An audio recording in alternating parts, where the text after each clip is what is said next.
रात के ठीक 3 बजे थे। पूरा जंगल सन्नाटे की गहरी चादर ओढ़े सोया हुआ था। चारों तरफ घना अंधेरा था और हवा में एक अजीब सी ठंडक थी जो हड्डियों तक को कंपा दे। तभी कुछ ऐसा हुआ जिसने उस सन्नाटे को हमेशा के लिए चीर दिया। जंगल के उस कच्चे रास्ते पर, जहां दिन में भी लोग जाने से डरते थे, अचानक हवा का चलना बिल्कुल बंद हो गया। झींगुरों की आवाजें जो अब तक गूंज रही थीं, पल भर में थम गईं। उस खामोशी में केवल एक ही चीज अजीब थी। सामने के पेड़ों के पीछे से आती हुई एक धुंधली नीली हरी रोशनी। वो रोशनी किसी चांद की नहीं थी और ना ही किसी मशाल की। वो हवा में तैरती हुई सी लग रही थी, मानो जंगल के पेड़ों ने ही किसी रहस्यमयी ताकत को अपने अंदर छुपा रखा हो। रास्ते के बीचों बीच सूखी पत्तियों पर किसी के चलने की आवाज आई। चरचराहट। कोई बहुत धीरे धीरे उस नीली रोशनी की तरफ बढ़ रहा था।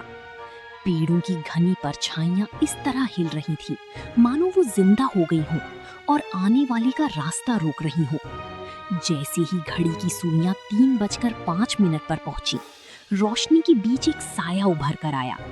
वो कोई इंसान नहीं था, बल्कि एक धुंधली आकृति थी जो जमीन से थोड़ी ऊपर हवा में तैर रही थी। उस आकृति ने जैसे ही पीछे मुड़कर देखा, उसकी आंखें नीली रोशनी की तरह चमक रही थीं। जंगल के बड़ी बड़ी पुरानी पेड़ धीरे धीरे उसकी तरफ झुकने लगे, मानो उसे रास्ता दे रहे हो या उसका स्वागत कर रहे हो। अचानक एक ठंडी हवा का झोंका आया और उस रास्ते पर बिखरी सूखी पत्तियां हवा में गोल गोल घूमने लगी। कहते हैं कि रात के 3 बजे को शैतान का पहर, विचिंग आवर कहा जाता है, जब हमारी दुनिया और दूसरी दुनिया के बीच का पर्दा सबसे पतला हो जाता है।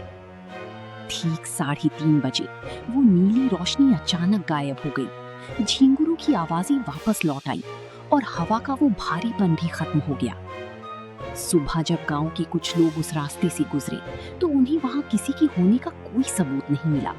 बस एक चीज अजीब थी, उस रास्ते के सारे पेड़ अंदर की तरफ मुड़ चुके थे, जैसे रात को किसी ने उनका रुख हमेशा के लिए बदल दिया हो। आज भी गांव वाले रात के 3 बजे उस रास्ते की तरफ देखना तो दूर, उसका नाम लेने से भी कतराते हैं। तो दोस्तों, ये थी रात के 3 बजे की वो अनसुनी दास्तान। ऐसी ही और मिस्ट्री और हॉरर कहानियों के लिए चैनल को सब्सक्राइब जरूर कर लेना। वीडियो अच्छी लगी हो तो दोस्तों के साथ शेयर करें, ताकि उन्हें भी पता चले कि रात के 3 बजे क्या होता है। सुरक्षित रहिए, सतर्क रहिए।